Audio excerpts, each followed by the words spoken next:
अवनी एक काम करो, गाड़ी को रिवर्स गियर में लगाओ। हाँ, लेकिन मुझे डर लग रहा है, पता नहीं गाड़ी कहीं इधर उधर चली गई तो। कुछ नहीं होगा, जैसा मैं बोलता हूँ वैसा करती जाओ। ओके, एक काम करो, गाड़ी को रिवर्स गियर में लगाओ और धीरे धीरे क्लच दबाओ और धीरे धीरे एक्सीलेटर छोड़ो, बस। अवनी बेटा, हम सिखा देते हैं तुम्हें गाड़ी चलाना। रमेश को तो वैसे भी ठीक से नहीं आता है। अरे काका, आप साइकिल चलाना तो ठीक से जानते नहीं है, गाड़ी क्या चलाएंगे? हाँ काका, आप ही सिखा दीजिए तो अच्छा है। ये तो सारा दिन फोन पे लगे रहते, मेरी तरफ ध्यान भी नहीं देते। अच्छा, एक काम करो, गाड़ी को रिवर्स गियर में लो। हाँ, हेलो,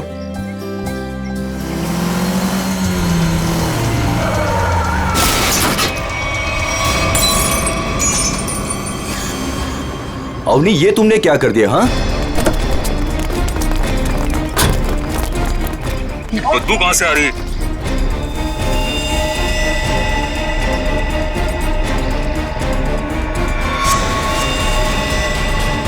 इसके अंदर लाश कहां से आ गई? इसमें से बदबू भी कितनी आ रही है? हे भगवान, इन्होंने तो लाश देख ली।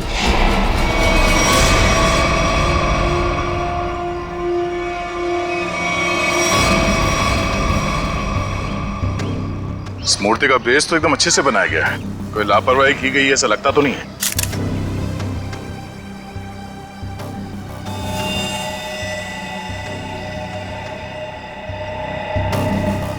मगर इस मूर्ति में इसको रखा क्यों होगा? और वो भी ऐसे चहल पहल वाली कॉलोनी के बीच में रखी गई मूर्ति,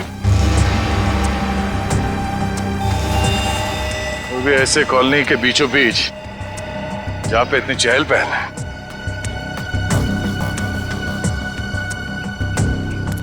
सर, कॉलोनी के लोग काफी घबराए हुए हैं, किसी को नहीं पता है लाश किसके।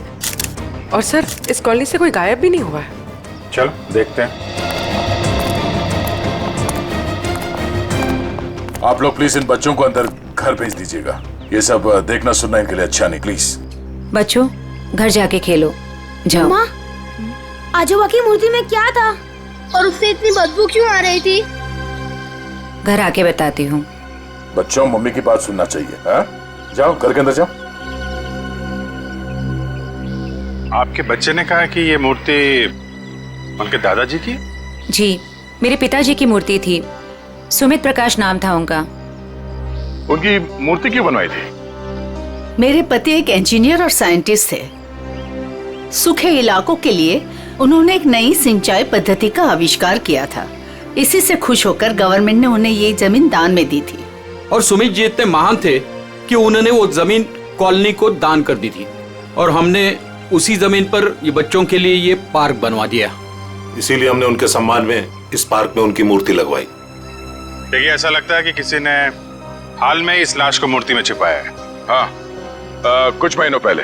आप लोग बता सकते हैं कि मूर्ति यहाँ कब लगाई गई थी? क्योंकि शायद लाश को उसी वक्त अंदर रखा गया था। ये क्या कह रहे हैं सर? ऐसा हो ही नहीं सकता।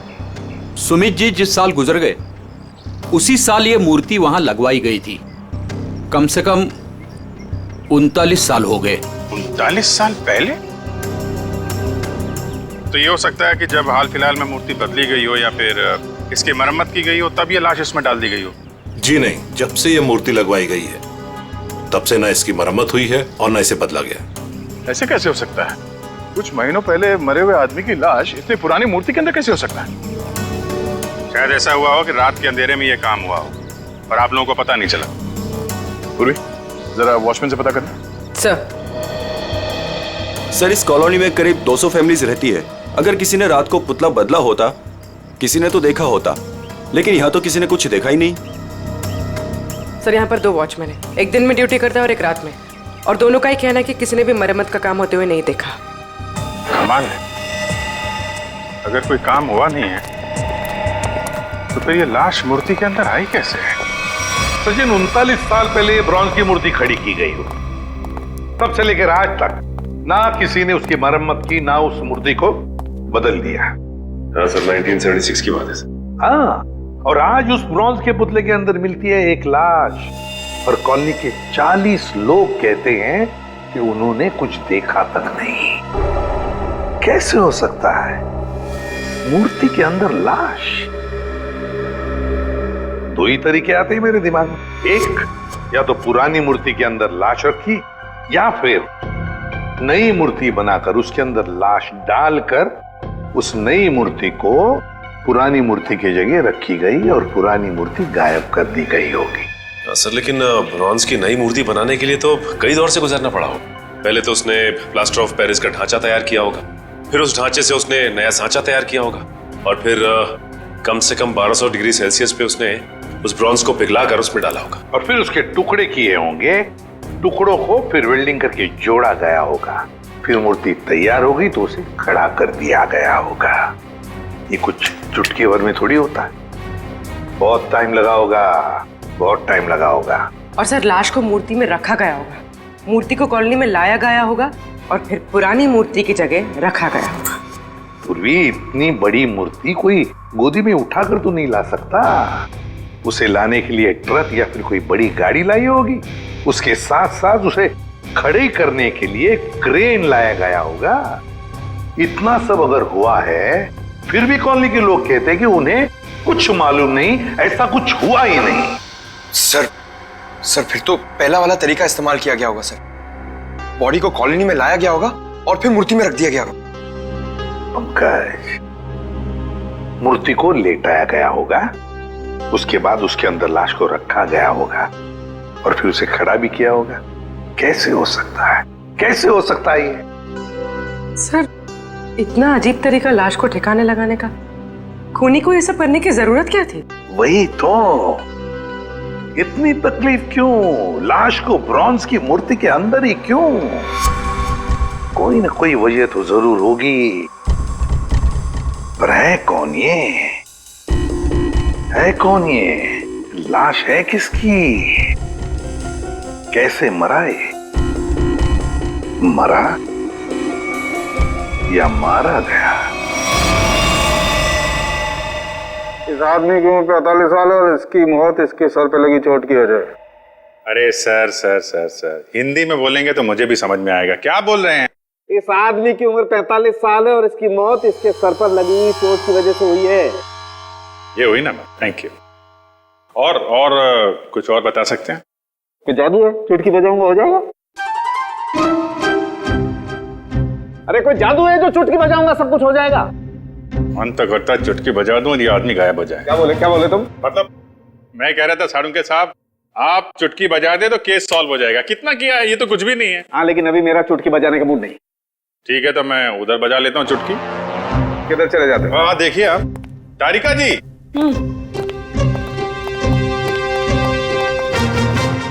कुछ मिला आईडी वाईडी आपको? ना आईडी ना वॉलेट, कुछ नहीं। और ये कपड़ों की हालत देखो। भाई साहब बज गई चुटकी। लेकिन मैं आपको एक चीज बता सकती हूँ। अरे वाह, अब बजी चुटकी। मुझे मालूम था तारिका जी, आप मुझे कभी निराश नहीं करेंगे। बताइए। मैं आपको ये बता सकती हूँ कि ये लाश कितने समय तक उस मूर्ति में थी। अच्छा, कितने समय से? ये लाश ब्रॉन्ज की मूर्ति में बंद थी, वातावरण के प्रभाव में आए बिना। कुछ टेस्ट के बाद ये पता चला है कि 2 महीने से ये लाश उस मूर्ति में बंद थी। ओह, मतलब इस आदमी का खून 2 महीने पहले हुआ है? लगता तो ऐसा ही है। लेकिन सर, किसी ने इस लाश को देखा किसी ने उस मूर्ति में रखते हुए?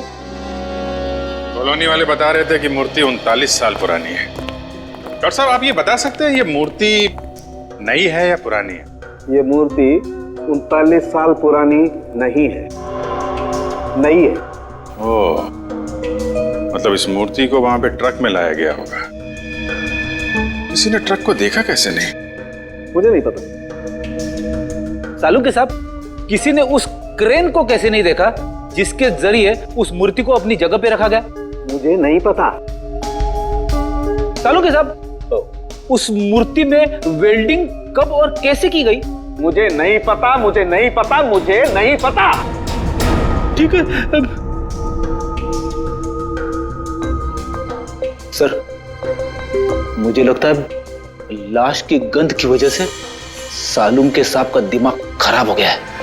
क्या बोल रहा है? क्या बोल रहा है? क्या बोल रहा है? क्या बोल रहा है? देखो, मुझे परेशान मत करो, मुझे इस लाश का चेहरा भी बनाना है। Don't disturb me. सर आपसे कोई सवाल नहीं करेंगे, आप चेहरा बनाइए। चलो एक बात तो ये पता चल गई कि मूर्ति नहीं है और किसी ने उसमें लाश रखी है। और कैसे सर? कैसे और कब का पता बाद में लगाएंगे। पहले ये पता लगाना है कि ये नई मूर्ति बनाई किसने।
दुकान में तो कोई नहीं दिख रहा।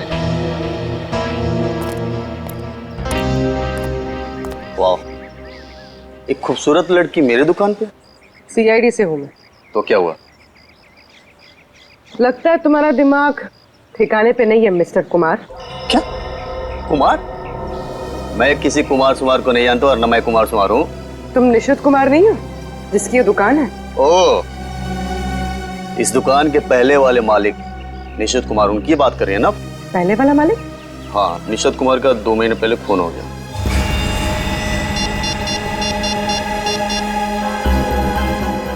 हेलो, अभिजीत साहब।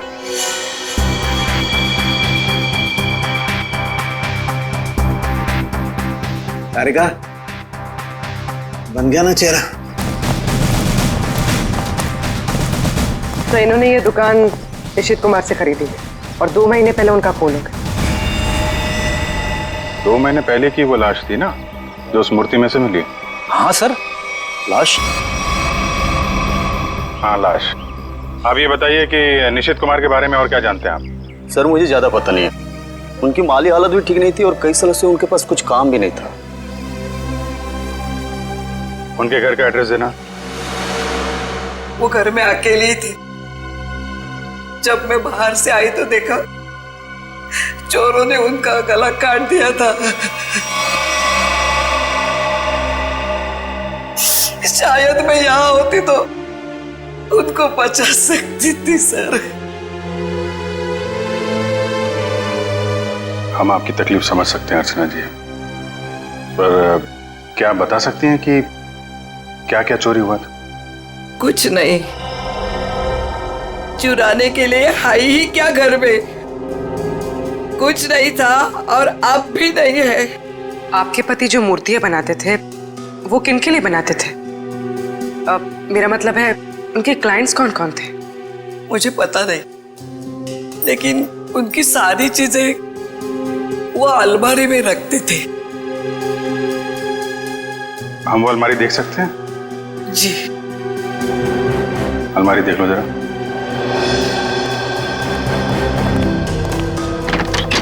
अर्चना जी, ऐसा भी हो सकता है कि ये चोरी का मामला ना हो। मैं समझी नहीं सर कुछ। निशित जी का कोई दुश्मन भी था जो उनकी जान लेना चाहता हो? सर मामूली सा शिल्पकार, उनका दुश्मन कौन हो सकता है?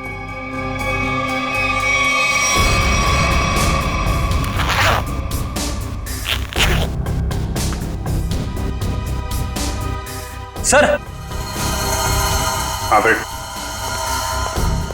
इस फाइल में मूर्तियों की बहुत सारी न्यूज़पेपर कटी है सर। वो जो सारी मूर्ति बनाते थे ना, उसका सारा रिकॉर्ड इसी फाइल में रखते थे। और सर ये देखिए, तो ये मामला है, सुमित जी की मूर्ति भी इन्होंने बनाई थी 1976 में। अर्चना जी, मूर्ति बनाने वाले अक्सर अपनी बनाई हुई मूर्तियों का एक ढांचा अपने पास रखते हैं कि अगर मूर्ति टूट फूट जाए तो दोबारा बना सके। निशित जी भी ऐसा करते थे क्या? हाँ हाँ, उसके वो सारे ढांचे पिछले बाजू रखते थे। हम वो जगह देखना चाहेंगे।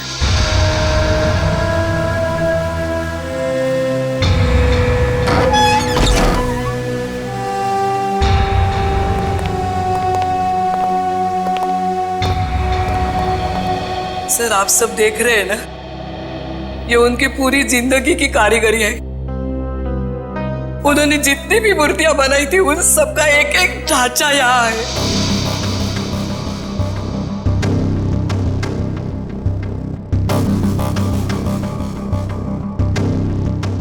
वो वाला नहीं दिख रहा है? कौन सा वाला? वो सुमित जी की जो मूर्ति का ढांचा है। वो उस तरफ होना चाहिए।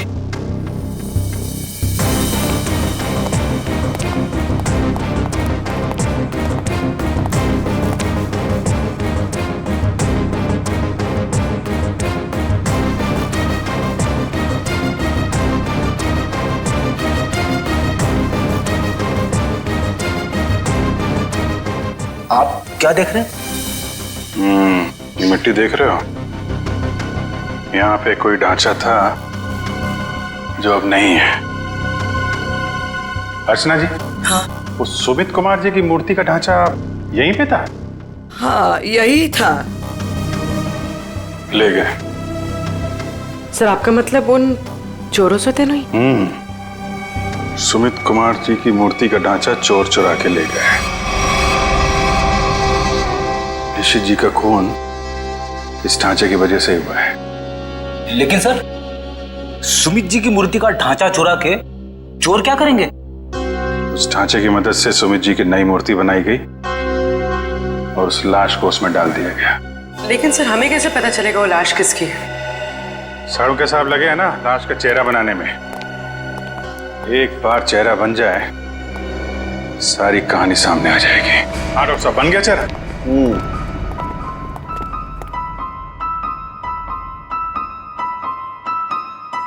ये देखो बॉस, ये है वो मरा हुआ आदमी। क्या? ये कैसे हो सकता है?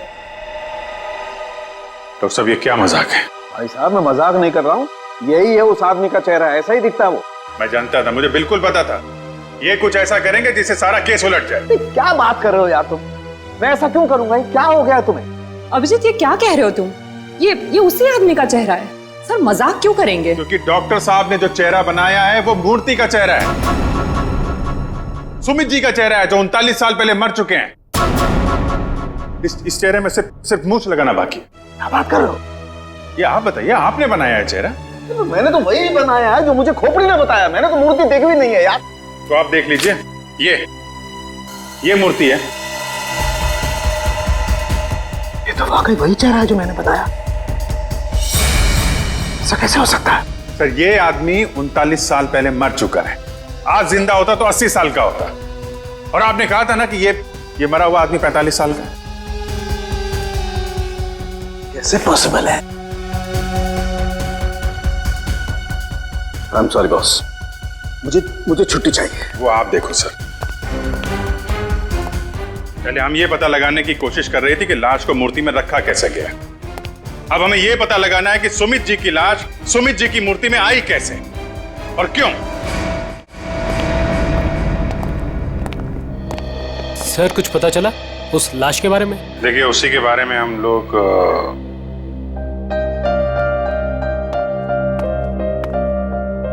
बच्चों, हमें आपकी नानी और मम्मी से कुछ जरूरी बात करनी है। और बातें ऐसी हैं जो आप लोगों को नहीं सुननी चाहिए। तो आप लोग प्लीज अंदर जाइए। क्यों? हम क्यों नहीं सुन सकते? ये बड़ों की बातें हैं, बच्चों का कोई काम नहीं। हमें पता है, हमारे आजोबा की मूर्ति में से लाश मिली है ना। आप उसी के बारे में बात करने आए हो ना? हाँ, और कुछ जरूरी बातें हैं। आप लोग अच्छे बच्चे हो ना, हो ना, प्लीज अंदर जाओ।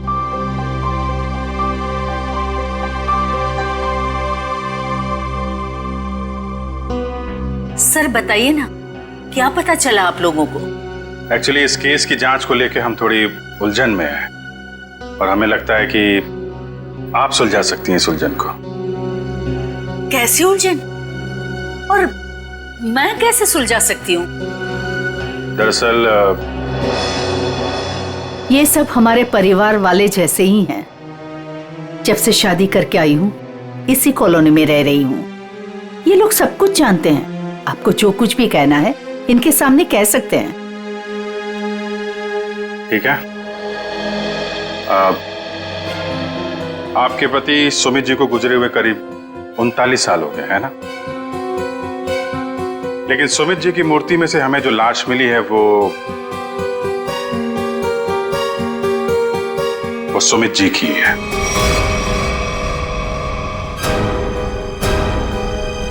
ये कैसे हो सकता है? ऐसा ही हुआ है, ये देखिए।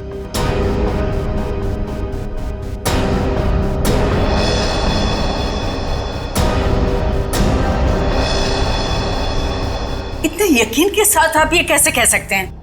हाँ, ये हो ही नहीं सकता। जरूर कुछ भूल हुई है आप लोगों से। कोई भूल नहीं हुई।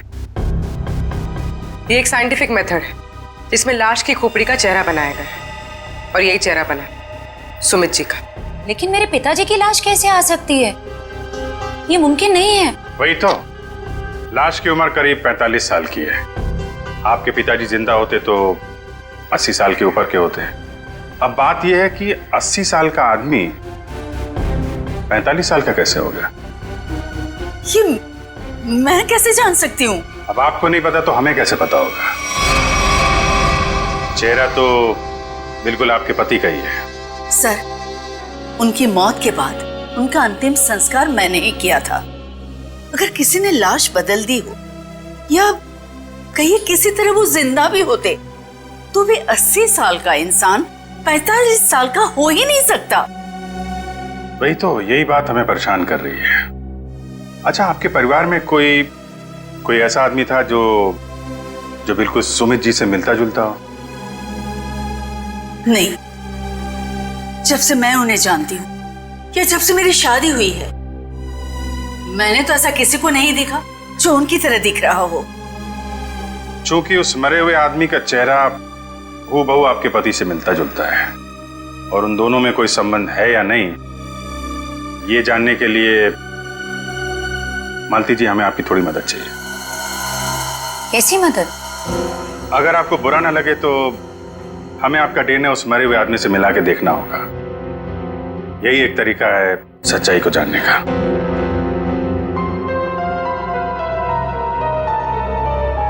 ठीक है, मैं तैयार हूँ, क्योंकि हम भी इस सवाल का जवाब चाहते हैं।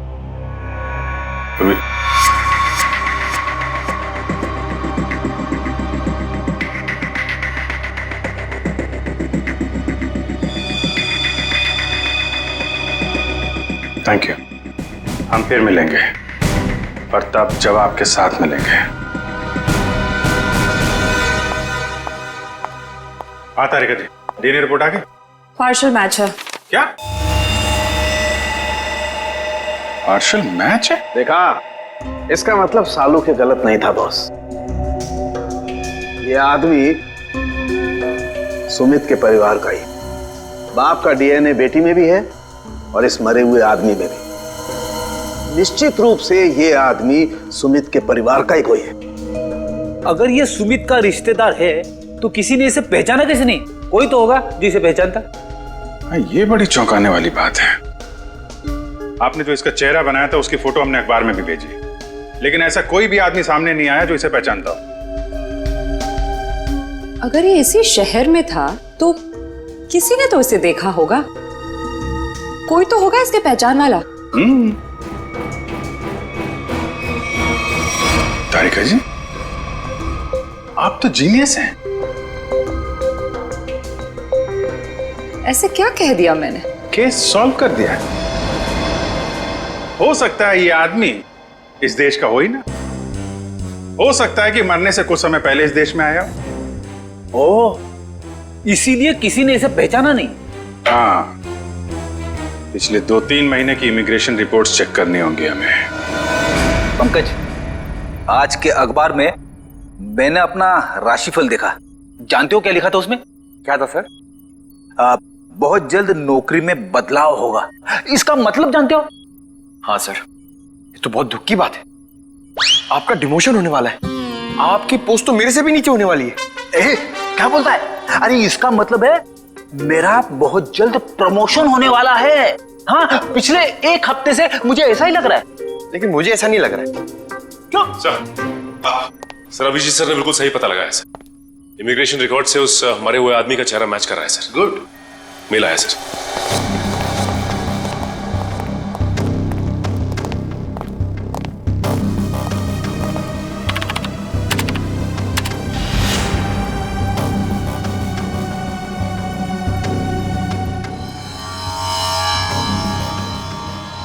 सचिन, ये तो बिल्कुल सुमित जैसे ही दिखता है।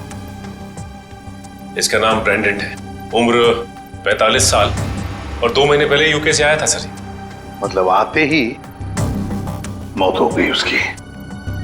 सर इसका नाम तो अंग्रेजों जैसा है पर लगता है इंडियन है। इस ब्रेंडन का घर का पता, फोन नंबर कुछ है? हाँ सर, जरूर। पूर्वी, इस नंबर पे फोन करो। घर का ही फोन नंबर होगा ही। उसके माता पिता से बात करो, मगर सावधानी से। शायद उन बेचारों को पता भी नहीं होगा ब्रेंडन के साथ क्या हुआ है। और देखो बातचीत में कुछ पता चलता है क्या इस ब्रेंडन के बारे में। सर। हाँ सर, मैं सीआईडी छोड़ रहा हूं। अब और बर्दाश्त नहीं होता। मैं पागल हो जाऊंगा। क्यों? ऐसा क्या हो गया? इस केस में बहुत कंफ्यूजन है और सबसे बड़ी बात तो यह है कि वो आदमी अंग्रेज निकला। मेरा दिमाग फट जाएगा सर। मैं भी छुट्टी पे जा रहा हूं सालू के साथ। अभी जाओ, अभी जाओ, इसी वक्त। बोरिया भी सरा बांधो, निकल जाओ सीआईडी से। जाओ और कुछ समय बिताओ अपनी बीवी के साथ, शायद कुछ अकल आ जाएगी। जाओ। सर, आपका राशिफल तो सही निकला। नौकरी में बदलाव मतलब आपका रेजिग्नेशन, इस्तीफा।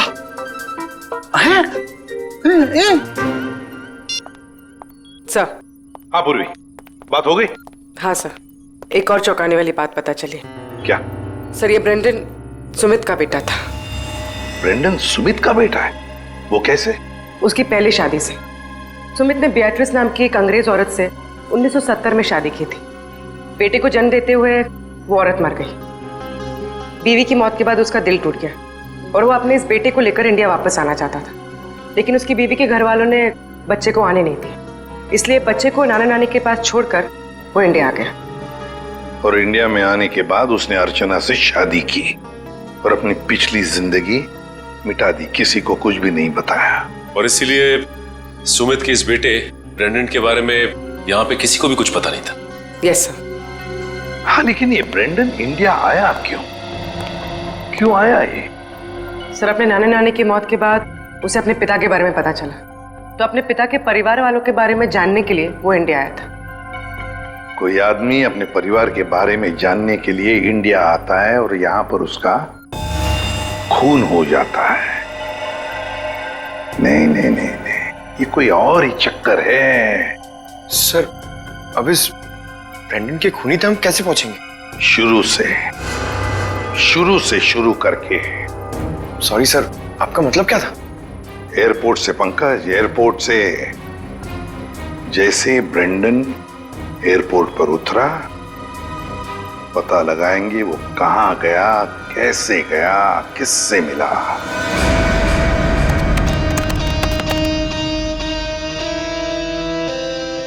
सर, ये फुटेज एयरपोर्ट के अराइवल गेट की है सर, जब ब्रेंडन इमिग्रेशन से बाहर निकल चुका था। सर, ये रहा ब्रेंडन। ये कैप वाला आदमी ब्रेंडन से मिलने आया। कैप की वजह से उसका चेहरा ठीक से दिख नहीं रहा। जरा जूम करो उसमें।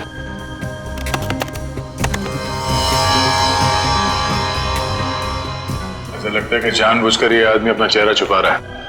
ये चाहता नहीं है कि उसका चेहरा कैमरे पे कैप्चर हो। आगे बढ़ो। सर ये दोनों तो पार्किंग की तरफ गए। इसका मतलब इस कैप वाले आदमी की गाड़ी पार्किंग में है। एक काम करो, इन दोनों के बाहर निकलने से आधे घंटे तक जितनी भी गाड़ियां एयरपोर्ट के पार्किंग लॉट से बाहर निकली है उन सब के डिटेल्स निकालो। पता चल जाएगा इस कैप वाले की कौन सी गाड़ी है। सर वो आदमी ब्रेंडन को जब एयरपोर्ट की पार्किंग में लेके गया उसके आधे घंटे बाद तक ये सारी गाड़ियां बाहर जाती रही सर। बस वे ठीक है, एक एक को फोन करो और पता लगाओ किस पैसेंजर को इन्होंने एयरपोर्ट से पिकअप किया और कहां जाके छोड़ा। हेलो जी, मैं सीआईडी से इंस्पेक्टर सचिन बोल रहा हूँ। अच्छा ये बताइए कि 15 फरवरी को आपकी कार इंटरनेशनल एयरपोर्ट पे गई थी किसी को छोड़ने के लिए? आप क्या करने गए थे? किसी को छोड़ने गए थे? मिसेस आंचल कुमार। ओके पूर्वी। Okay okay. क्या? किसको छोड़ने गए थे? Peter Frank. अच्छा ये कौन सी फ्लाइट से आए? ओके।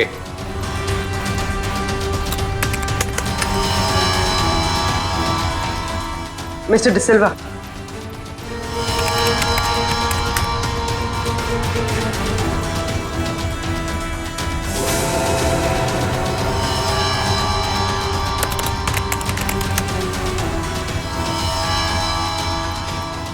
ओके पूर्वी, अब बचा है सिर्फ एक नंबर, ये VH 543259। और सर ये नंबर किसी मिस्टर अनिल के नाम पे जो कि लोनावाला के बंगलों पे रजिस्टर्ड है सर, लेकिन ये आदमी फोन नहीं उठा रहा है सर। फोन नहीं उठा रहा है? लगता है ये अनिल ही पिकअप करने आया था ब्रेंडन को एयरपोर्ट पर। सर कहीं इस अनिल ने ही तो ब्रेंडन का खून नहीं किया?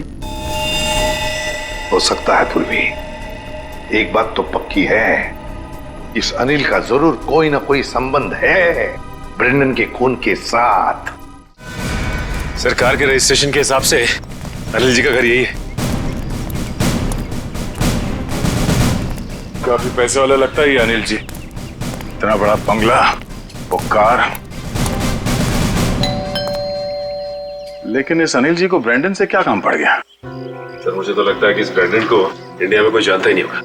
ब्रेंडन को इंडिया में कोई जानता नहीं था तो ये अनिल एयरपोर्ट क्यों गया था उन्हें लेने? उसके बाद ये ब्रेंडन गायब कहाँ हो गया? कोई दरवाजा खोल क्यों नहीं रहा?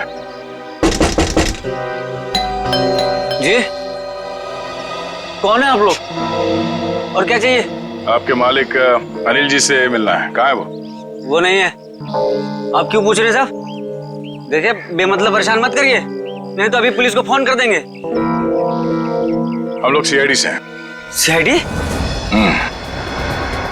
सीआईडी कहाँ से?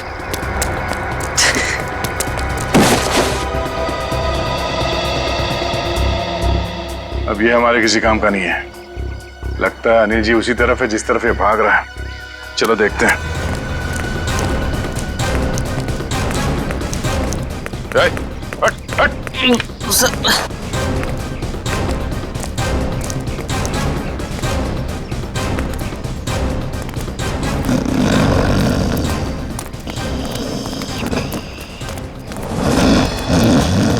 लगता है यही अनिल जी है। अनिल जी, मालिक और नौकर एक साथ शराब पी रहे थे यहाँ पे। अनिल जी, अनिल जी, जी हम ये जानने आए कि कुछ महीने पहले आप ब्रेंडन को एयरपोर्ट से लेकर कहाँ गए थे? एयरपोर्ट? ब्रांडन? मैं कुछ नहीं समझ पा रहा यार, क्या बोल रहे हो तुम? हम ये कह रहे हैं कि ब्रेंडन को लेके आप एयरपोर्ट से आए थे और ये हमने सीसीटीवी फुटेज में देखा है।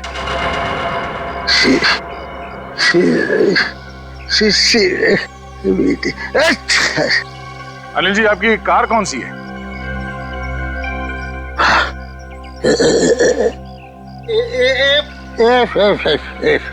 सच्चाई तो ये है कि ना तो ये बंगला आपका है और ना ही वो कार। बाप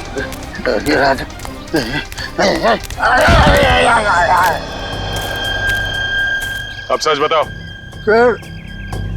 सर मैं कुछ नहीं जानता सर मैं तो एक मामूली सा वॉचमैन हूँ सर। वॉचमैन, ये मेरा मालिक है ना, मालिक, उसने अपना बंगला और कार मेरे नाम पर कर दिया सर। ये मेरा कुछ भी नहीं है सर। तो फिर किसका है?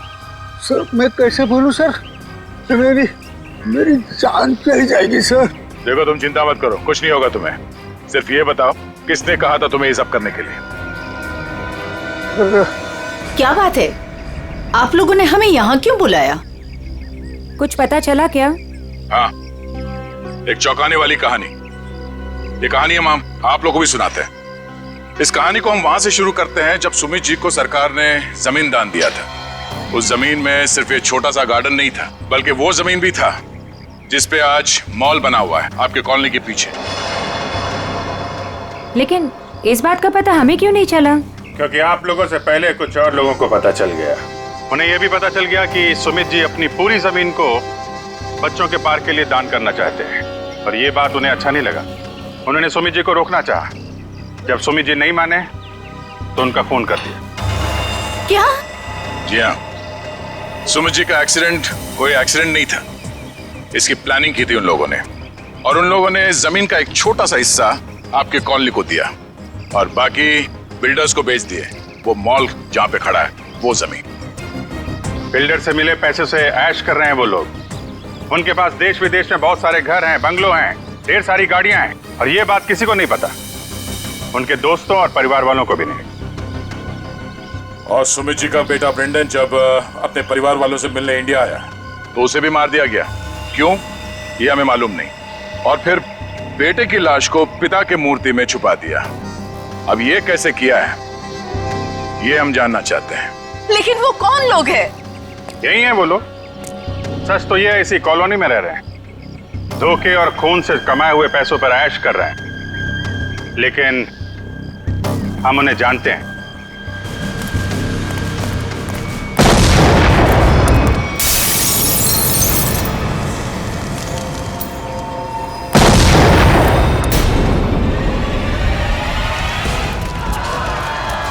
हथियार को पीछे आइए जल्दी।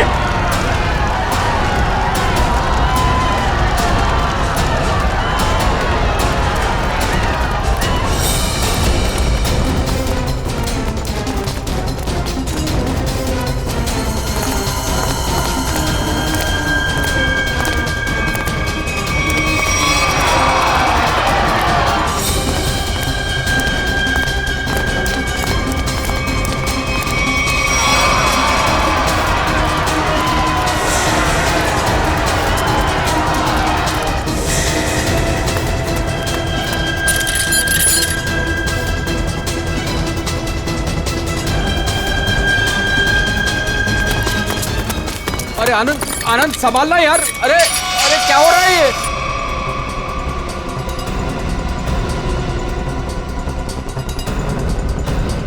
कहाँ भाग रहे हो? अरे सर उतारिए हम लोगों को। सर मर जाएंगे हम। सर नीचे उतारिए प्लीज। सर हमने तो तुम दोनों का नाम भी नहीं लिया था। हाँ, मगर तुम लोगों के लोनावले वाले बंगले पे गए थे हम लोग। नीचे उतारिए ना। अरे तुम लोग तो वैसे ही गिरे हुए आदमी हो। सुमित जी और ब्रेंडन का खून किया तुम लोगों ने। नहीं सर, वैसे हमें पता चल गया, तुम लोगों को मालूम पड़ गया था कि तुम्हारे करतूत के बारे में हमें पता चल गया। सर नीचे उतारिए प्लीज। इसलिए कॉलोनी वालों की जान को नुकसान पहुंचा है। हाँ? और अब उसका भगदड़ का सहारा लेके भाग रहे तुम लोग। सर उतारिए हमें। सर नीचे उतारिए प्लीज। नीचे उतारिए ना। मर जाएंगे सर। सर नीचे उतारिए ना। से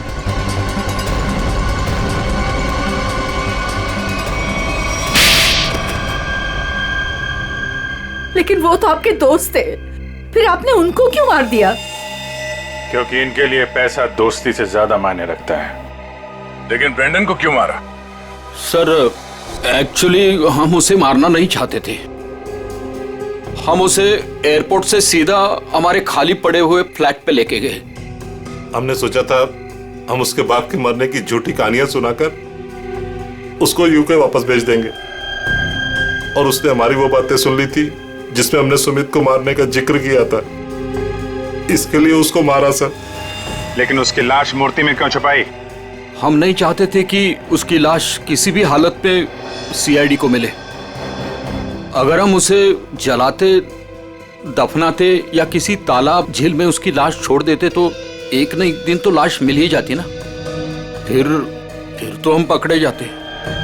इसलिए हमने उसकी लाश सुमित की मूर्ति के अंदर डाल दी थी ताकि कोई ढूंढ ना सके। इसीलिए तुम लोगों ने निशित को मार दिया और उसके गोडाउन से सुमित जी के पुतले के ढांचे को चुरा लिया और नई मूर्ति बनाई। हाँ? लेकिन तुम लोगों ने मूर्ति जब बदली तो कॉलोनी वालों को कैसे नहीं पता चला? वो सर, हमने एक दिन पूरे कॉलोनी वालों को रात के खाने की दावत दी थी और हमने उनके खाने में नींद की गोलियां डाल दी थी। अच्छा, जब सारी कॉलोनी सो गई तो पुरानी मूर्ति की जगह नई मूर्ति रख दी। अगर अवनी अपनी कार से उस मूर्ति को ठोकर नहीं मारती तो इनके काले कारनामों से पर्दा नहीं हटता। लेकिन सच्चाई में एक ताकत होती है जो कभी छुपती नहीं, और जुर्म में भी वही कमजोरी होती है, वो भी कभी छुपती नहीं। इन्हें हमारे हवाले कर दीजिए, इन्हें सजा हम देंगे। हाँ सर, इन्होंने हमें धोखा दिया है, ये हमारे गुनहगार है। नहीं सर, हमें अरेस्ट कर दो, ये लोग मार डालेंगे। हमें अरेस्ट कर लीजिए सर। तुम्हें सजा देने का हक अगर हमारे हाथ में होता तो हम तुम्हें इनके हवाले कर देते। हमारे हाथ बंधे हुए हैं, वरना निखिल, पंकज ले जाओ इन्हें।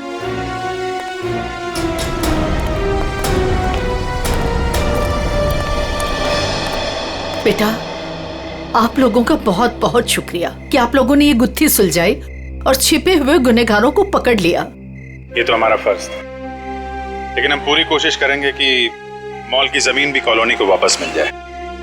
आपके पति का जो सपना था वो पूरा होके ही रहेगा। खुश रहो बेटा, खुश रहो।